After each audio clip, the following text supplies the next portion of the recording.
I would imagine that for some of us it's been a long and hard journey getting here this morning. The logistics of finding time in a busy week, of rolling out of a cozy bed, of spending even an hour inside on a beautiful day. It's hard enough, but I'm referring to the even more intense life journey that now finds you in the midst of a worshiping community. Frustrations with what you've experienced in the world,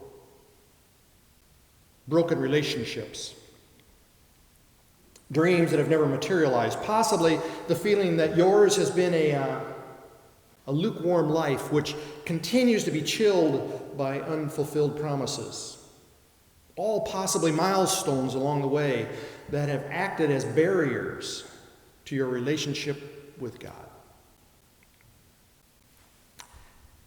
And the church, as an institution, has not always made it any easier to get here. Rather than being introduced to the God who created us in grace, the God who loves us, some have only heard of a God that views us as sin-filled, depraved creatures that deserve punishment. Depending upon the theology that you grew up with, it may feel like you just as well give up on love. Sure seems like that is a choice many are making today, as we read and we hear about the harsh, even violent encounters between people of differing zeitgeists, people who disagree about how the world works and interacts. I would imagine that many of you have your own stories of feeling abandoned in the midst of the journey. Stories that would justifiably give you reason to never set foot inside of a church again. Stories that would justify never trusting someone again. Stories that support giving up on love. And yet, here you are, sitting this morning in the midst of a community of faith, a place some of us never expected to be. Perhaps we are here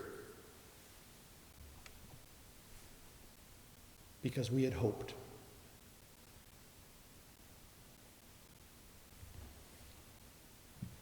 Mother Teresa, in her reflection on a contemplation titled A Simple Path, writes, "The greatest disease in the world today is not TB or leprosy." And today she might have said Ebola. The greatest disease is being unwanted, unloved, and uncared for. We can cure physical diseases with medicine, but the only cure for loneliness, despair, and hopelessness is love. There are many in the world who are dying for a piece of bread, but there are many more dying for a little love. The poverty in the West is a different kind of poverty. It's not only a poverty of loneliness, but also of spirituality.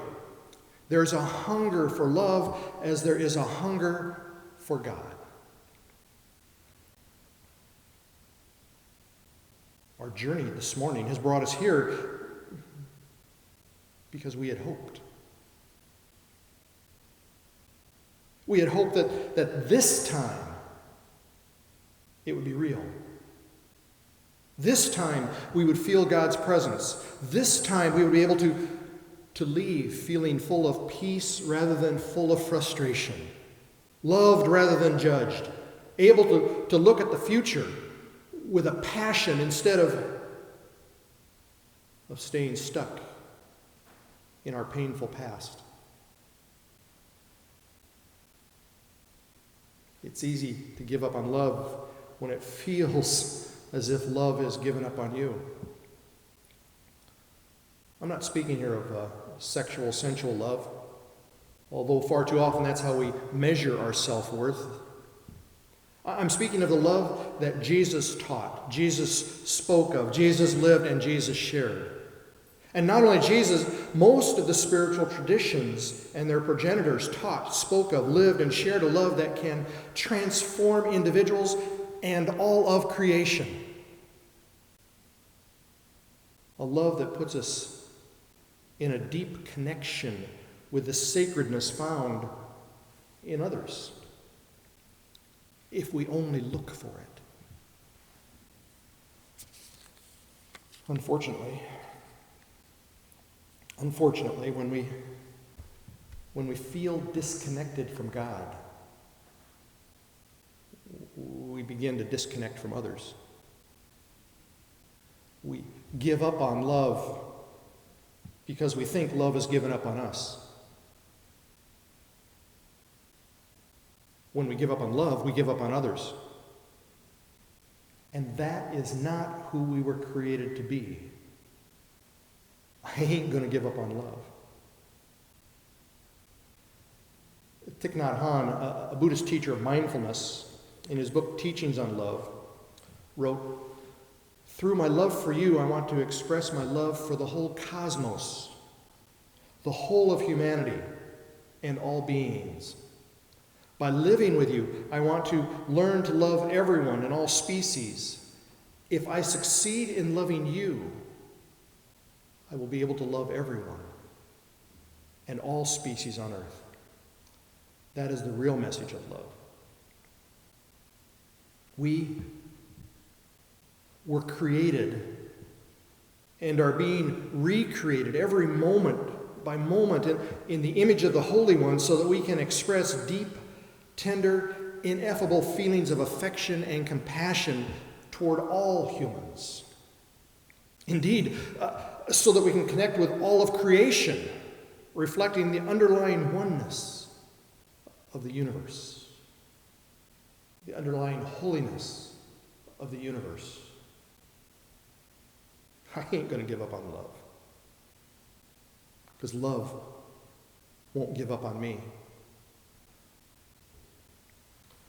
Jesus shared a new expression of the Old Covenant with his followers and through the generations with us, saying, "Love one another even as I have loved you. You should love one another." It's a roadmap on our journey to keep us from getting lost. Donald Miller, author of Blue Like Jazz, Non-Religious Thoughts on Christian Spirituality, wrote, "I never liked jazz music because jazz music doesn't resolve. But I was outside the Baghdad Theater in Portland one night when I saw a man playing the saxophone. I stood there for 15 minutes and he never opened his eyes. After that, I liked jazz music." Sometimes you have to watch somebody love something before you can love it yourself. It is as if they are showing you the way. I used to not like God because God didn't resolve. But that was before any of this happened. Sometimes you have to watch somebody love something before you can love it yourself. It's through you and through me, through the sharing of ourselves, that others will come to recognize God's love and acceptance. A fact that became real when Jesus tore loose from the constricting nails to encounter us as we struggle in the midst of our journey. Elie Wiesel spoke, "The opposite of love is not hate, it's indifference. The opposite of art is not ugliness, it's indifference. The opposite of faith is not heresy, it's indifference. And the opposite of life is not death, it's indifference." A spiritual touch of our hearts by God, invoked by the physical expression of God's diverse creation, can move us from indifference to a passion for all of life.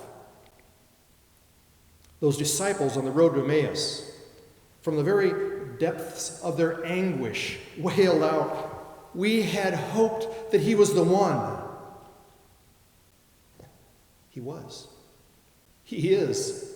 Walking right in their midst, walking right in our midst. He is. The poet Rumi crooned, "Your task is not to seek for love, but merely to seek and find all the barriers within yourself that you've built against it." As many of you cry out from the depths of your own anguish, "I had hoped, we had hoped," know that you are not alone. You are not alone. You are offered this congregation, this community of faith, as support and sustenance for your journey. Together in love, we can explore and then dismantle the barriers built against love. Don't give up on love, because love won't give up on you. The sacred presence won't give up on you. We won't give up on each other. Just a thought.